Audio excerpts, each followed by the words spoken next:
نام ہے وہابی نام ہے بابی، میں ہوں مسلم علمی کتاب۔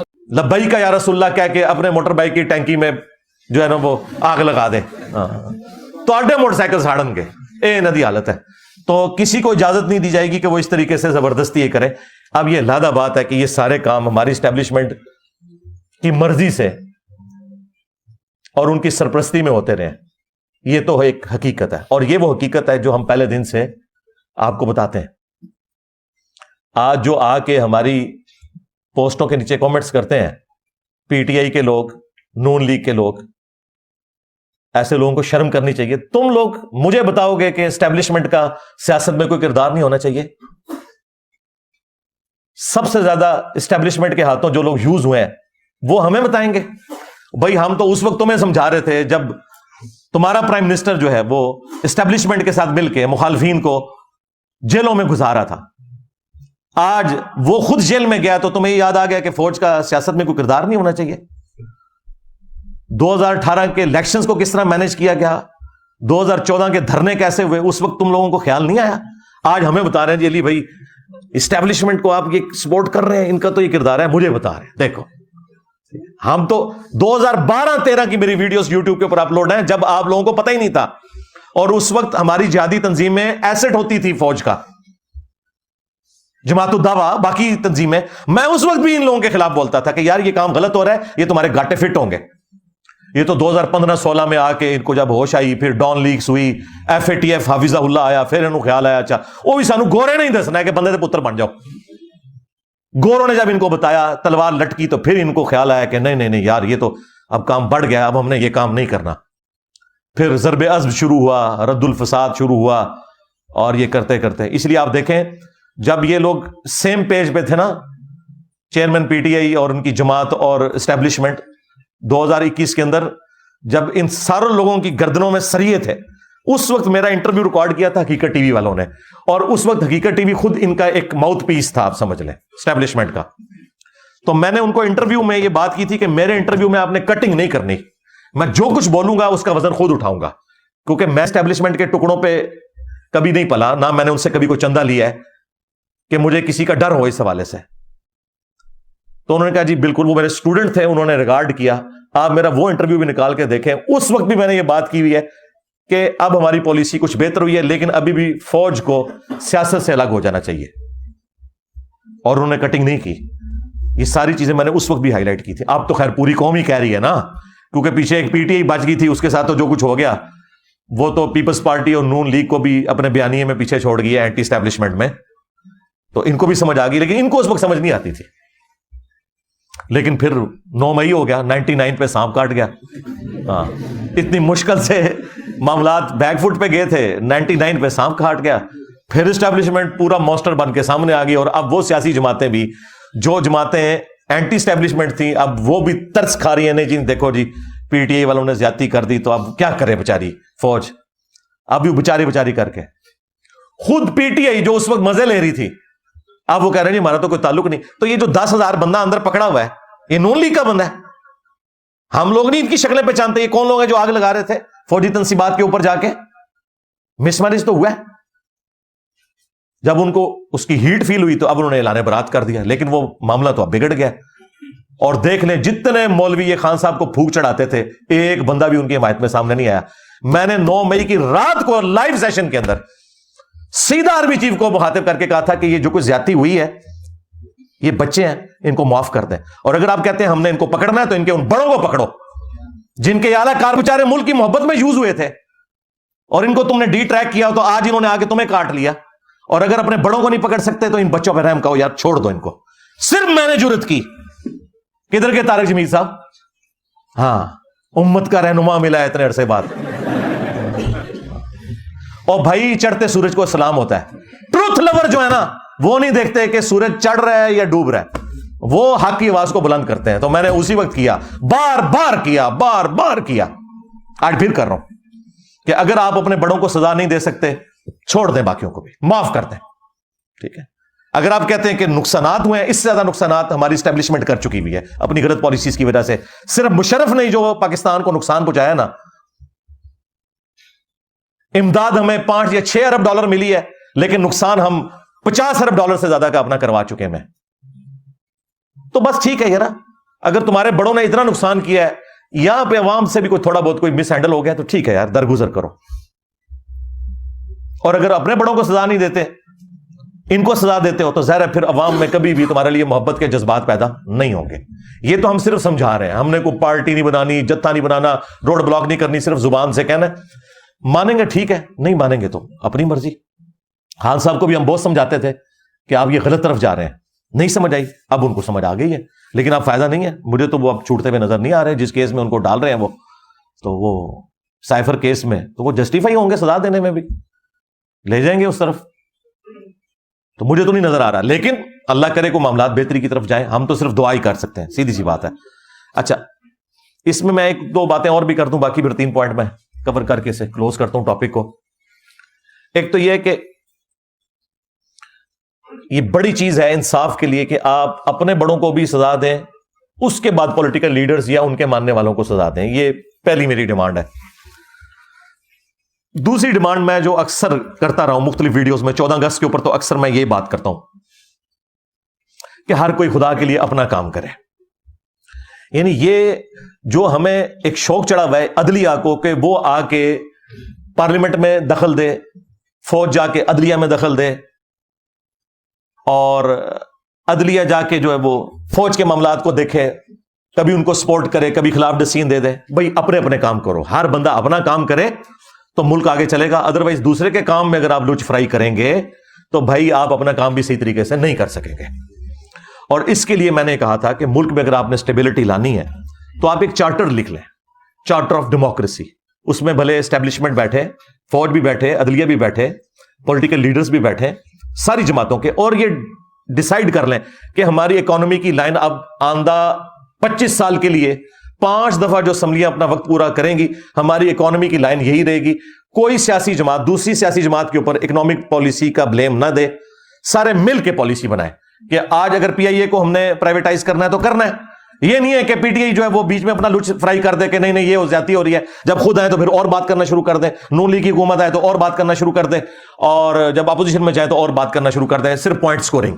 یہ کام نہ ہو، ایک ڈیسیژن ہو، سارے اسے فالو کریں۔ اور اسی میں چارٹر آف اکانومی لکھا جائے اور چارٹر آف ڈیموکریسی، یہ 2 چارٹر لکھ لیے جائیں کہ ایک دوسرے کی حکومتوں کو نہیں الٹیں گے، اور اکانومی کے پوائنٹ آف ویو سے ایک آپ لائن لیں گے، تاکہ یہ آندہ سے یہ معاملات اس طریقے سے نہ بگڑیں۔ 5 دفعہ اسمبلیاں پوری شرافت کے ساتھ اپنا وقت پورا کریں، اس طریقے سے نہیں کہ آپ پرائم منسٹرز کو کبھی پوری قوم کو آپ نے لگایا کہ جناب یہ اتنا بلینز آف ڈالرز جو ہے وہ فلاں لیڈر لے گیا اور اینڈ پہ آپ کو ایک اقامہ ملا۔ ٹھیک ہے، تو میں کہتا ہوں یار یہ کروڑوں روپے ملک کے ضائع کیے، اگر اقامہ ہی نکالنا تھا اس میں سے۔ ٹھیک ہے، تو اس طرح کرنے کی بجائے نا آپ اصول اور انصاف کے اوپر معاملات کو لے کے چلیں، بجائے یہ کہ اپنے پولیٹیکل گینز کے لیے آپ کبھی مذہبی جماعتوں سے دھرنے کروائیں، پھر انہیں پیسے بانٹیں۔ ٹھیک ہے، پھر وہ اس وقت بھی آ جائیں جب آپ کو ضرورت نہ ہو، پھر آپ ان کے اوپر کریک ڈاؤن کریں، جب کریک ڈاؤن ہو تو پھر وہ ملک بند کر دیں، اور یہ تماشا لگا رہے۔ تو چارٹر آف ڈیموکریسی اور چارٹر آف اکانومی یہ لکھا جائے، پالیسی سیم چلتی رہے۔ تیسرا پوائنٹ جو پچھلے دنوں یہ جڑاوالا والا واقعہ ہوا جس میں 18 کے قریب گرجے جلے، وہ تو خیر کلیم بہت زیادہ بڑا فگر کر رہے ہیں، اور اس وقت ہمارے جو پنجاب کے آئی جی ہیں ڈاکٹر عثمان صاحب، انہوں نے تو بتایا کہ 6000 کے قریب نفری پیچھے تیار تھی جس نے یہ سارا معاملہ اور آگے بھڑکانا تھا، اس لیے ہم نے اس وقت معاملے کو ٹھنڈا کیا۔ تو مجھے اس وقت بھی بڑا یعنی غصہ آیا اس کے اوپر کہ یار یہ قوم کس طرف جا رہی ہے۔ بہرحال اب انہوں نے وہ جن 6000 بندے تھے ان کی لسٹیں پوری بنا لی ہوئی ہیں، انہوں نے وہ ایک ایک کر کے ساروں کو قانون کے کٹہرے میں لے کے آئیں گے۔ اور میں نے اس وقت بھی ریکویسٹ کی تھی کہ یار آپ نے ضرب عض شروع کیا، آپ نے رد الفساد کیا، ایک رد النفاق بھی کریں۔ یہ منافق ہے، یہ پاکستان کے ساتھ بھی منافقت کر رہے ہیں نان اسٹیٹ ایکٹر، اور اسلام کے ساتھ بھی منافقت کر رہے ہیں، عوام کو دھوکہ دے رہے ہیں۔ ان کے خلاف ایک آپریشن لانچ کریں، رد النفاق۔ وہ الحمدللہ اب نام اس کا جو بھی وہ رکھیں، بال رد النفاق شروع ہو گیا جائے، اے میں تمہیں دس دیں انشاءاللہ۔ اب یہ وقت کے ساتھ حالات بہتری کی طرف جائیں گے انشاءاللہ۔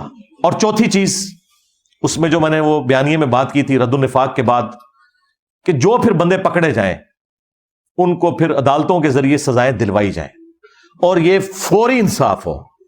فائز عیسیٰ صاحب بھی وہاں پہنچے تھے، اب تو خیر وہ چیف جسٹس بن گئے، جڑاملا واقعے کے فوراً بعد وہ پہنچے تھے وہاں پر. اب انہی کے پاس کیسز لگنے ہیں, تو اب کسی چیز کو بھی بالائے طاق رکھتے ہوئے جو صحیح ڈیسیژن بنتا ہے وہ کریں.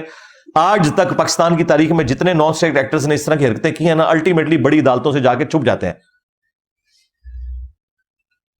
آج تک جو کچھ بھی ہوا بڑی عدالتوں سے جا کے یہ لوگ چھٹ جاتے ہیں. اس لیے چھٹتے ہیں کہ وہاں جا کے گواہ جو ہے گواہی نہیں دیتے, ان کی جان کو خطرہ ہوتا ہے. گواہ مکر جاتے ہیں. اب عدالت نے تو شواہد کی بنیاد پہ فیصلہ کرنا ہے. میرا خیال ہے گواہ اگر مکر بھی جائیں, اگر آپ کے پاس کیمرے کا ریکارڈ موجود ہے, سی سی ٹی وی سے یہ چیز کنفرم ہو جاتی ہے کہ یہ لوگ مجرم ہیں, انہیں سزا ملنی چاہیے. سیدھی سی بات ہے. ادروائز یہ معاملات اس طریقے سے چلتے رہیں گے. یہ 4 چیزیں ہو گئی.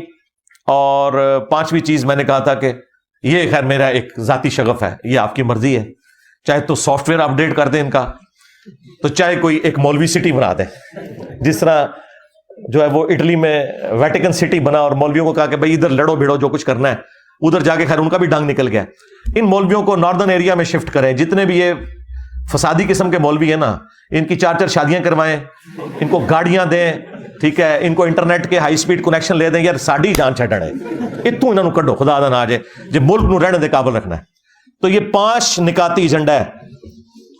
نمبر 1 سزا دینی ہے, اپنے بڑوں کو دو, پلس ٹھیک ہے عوام کو بھی دو, لیکن اگر ان کے اوپر ہاتھ نہیں ڈال رہے, پولیٹیکل لوگوں سے بھی پھر صرف نظر والا معاملہ کرو. اور نمبر 2 چارٹر آف ڈیموکریسی یا چارٹر آف اکانومی, یہ دونوں چارٹرز لکھے جائیں اور ایک پالیسی بنائی جائے, تاکہ حکومتیں کوئی بھی آئیں ایک دوسرے کے اوپر بلیم نہ ڈال سکیں, نہ ایک دوسرے کی ٹانگیں کھینچیں. پھر آپ کو وہ ٹرو اسلامک ڈیموکریسی کی برکات بھی انشاءاللہ ملیں گی. نمبر 3 رد النفاق شروع کریں, آپریشن کا نام رد النفاق. اور چوتھی چیز, جب یہ آپریشن ہو اس کے بعد عدالتوں کے ذریعے فوراً سزاؤں والا معاملہ ہو اور منطقی انجام تک پہنچایا جائے. اور 5ویں چیز مولوی سٹی بنایا جائے ویٹیکن سٹی کے طرز کے اوپر. خیر یہ ساری باتیں میں نے ساتھ اس اعتبار سے ڈسکس کر دی کہ کانسیپٹ کلیئر ہو جائے. تو 2 پوائنٹ ہم ڈسکس کر چکے ہیں اس اعلامیے میں. ایک, ریاست سیاسی مقاصد کے لیے مذہب کی من پسند تشریح نہیں کرنے دے گی. دوسرا, کسی بھی شخص یا گروہ کو طاقت کا زبردستی استعمال کرنے کی اجازت نہیں دی جائے گی. اور مذہبی آزادی اسلام اور آئین پاکستان کا حصہ ہے. اور ظاہر ہے بالکل ہے, یہ پاکستان کے جھنڈے میں جو وائٹ نشان ہے یہ غیر مسلموں کے لیے ہے, خواہ وہ غیر مسلم قادیانی ہوں, خواہ وہ غیر مسلم جیوز ہوں, کرسچنز ہوں یا ہندو ہوں. زندگی کا حق نہیں آپ ان سے چھین سکتے. عقیدے کا اختلاف, علمی اختلاف اپنی جگہ, وہ آپ نے کرنا ہے, ڈنکے کی چوٹ پہ کرنا ہے. تم لوگ تو ختم نبوت کے نام کے اوپر صرف چندے کھاتے ہو نا. علمی جواب قادیانیوں کے علمی وظائف کے صرف میں نے دیے ہیں. آج بھی یوٹیوب پہ مجھے بتائیں کسی بھی ختم نبوت کی تحریک کی کوئی علمی ویڈیو دکھائیں. زیادہ سے زیادہ یہ کہیں گے جی وہ ٹوائلٹ میں مر گیا, بس اس قسم کے ان کے پاس اعتراضات ہوتے ہیں. علمی بات کوئی نہیں کی سوائے میرے. درجنوں ویڈیوز ہیں میری قادیانیوں کے خلاف. انہوں نے صرف, اور انہوں نے بھی اینٹی قادیانی کام کیا. ختم نبوت پہ تو کسی نے بھی نہیں کام کیا. ختم نبوت اس دن ہوگا ہاں جس دن چشتی رسول اللہ اشرفی رسول اللہ پہ بھی یہ لوگ بات کریں گے جتنے سے چندے لے کے کھائیں. یہ جو اقلیتوں کے حقوق ہیں بالکل ان کی حفاظت ہونی چاہیے. یہ all over the world Pakistan کے لیے بدنامی کا معاملہ بنا ہوا ہے. چوتھی چیز اس میں تھی, ملک میں سیاسی مسلح گروہ یا تنظیم کی کوئی جگہ نہیں ہے. یعنی پہلے لوگ یہ سیاست کی آڑ میں چھپ جاتے تھے کہ جی ہماری سیاسی جماعت ہے نا, جس طرح ایم کیو ایم سیاسی جماعت بنائی ہوئی تھی, ساتھ ایک ونگ بنایا ہوا تھا مسلح قسم کا, اس کی آڑ میں چھپ جاتا تھا. اور ساری جماعتوں نے اپنے اپنے اس قسم کے نا اسلحے کی بنیاد کے اوپر بنائی ہوئی ہیں ونگز. پیپلز پارٹی نے بھی بنائی ہوئی ہے, جماعت اسلامی نے بھی بنائی ہوئی ہے. اور آپ اور چھوڑ دیں یار, یہ جو آپ کو بڑی شریف تنظیمیں نظر آ رہی ہے, دعوت اسلامی کی بھی ہے ایک سنی تحریک کے نام کے اوپر. وہ اس طرح کے جو لوگ ہیں ان کے حوالے کرتے ہیں. وہ یہ ٹی ایل پی تو اب آئی ہے نا, اس سے پہلے سنی تحریک تھی. اور ادھر بھی دیکھ لیں آپ, تبلیغی جماعت بالکل ٹھیک ہے, لیکن دوسری طرف سپاہی صحابہ, لشکر جنگوی, اور پولیٹیکل جماعت میں مولانا فضل الرحمان صاحب. ہاں ہر جگہ انہوں نے اپنی سیاسی بھی معاملات رکھے ہوئے ہیں, ساتھ مسلح معاملات بھی رکھے ہوئے ہیں, اور ساتھ ایک تبلیغی سامنے ایک وہ بھی ونگ رکھا ہوا ہوتا ہے لوگوں کی آنکھوں میں دھول جھونکنے کے لیے. تو یہ انہوں نے کلیئر ریٹ کہا کہ ملک میں سیاسی مسلح گروہ کی کوئی اجازت نہیں جائے گی. یعنی کوئی سیاسی جماعت بھی ہے نا, وہ یہ نہیں کہہ سکتی کہ جی ہم تو الیکشن میں حصہ لے رہے ہیں لہذا کیا مسئلہ ہوا اگر ہم نے ساتھ کوئی اسلحہ رکھ لیا ہے. نہیں, یہ اسلحہ لے کے کل کو آپ لوگ دارالحکومت کے اوپر چڑھ دوڑیں گے اور مصیبت بن جائیں گے باقی لوگوں کے لیے. اور 5واں جو اعلامیہ تھا وہ یہ تھا کہ طاقت کا استعمال صرف اور صرف ریاست کا دائرہ اختیار ہے. یہ جو ہم اکثر کہتے ہیں کہ یار یہ فوج اور پولیس کا کام ہے, کہ وہ امن کو اسٹیبلش کریں، نہ کہ یہ ہے کہ مولوی اسلحہ ہاتھ میں لے کے تو وہ جا کے فلموں کی اور دکانیں توڑنا شروع کر دیں، جا کے جو کچھ لال مسجد کے اس میں ہوا، پھر اس کے ریونج میں آپ دیکھ لیں ظلم بھی ہو گیا، اور وہ پھر ہم نے اس کے بعد خود کچھ حملے بھی بھگتے۔ ظاہر ہے لال مسجد میں جو کچھ ہوا ان کی طرف سے تو مس ہینڈلنگ ہوئی، اس وقت کی اسٹیبلشمنٹ سے بھی مس ہینڈلنگ ہوئی، اور اس کی ہیٹ پھر ہم آج تک محسوس کر رہے ہیں۔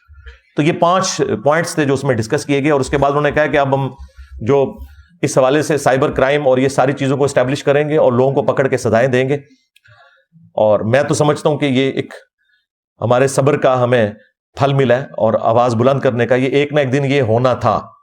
اور یہ اب ریاست جب ٹھان لیتی ہے کسی معاملے کو، تو آپ دیکھ لیں ڈالر دیکھ لیں، پھر آیا نا 307 سے نیچے، کیونکہ ریاست نے یہ فیصلہ کر لیا کہ بھائی یہ غلط ہو رہا ہے، یہ کام نہیں اب ہونے دینا۔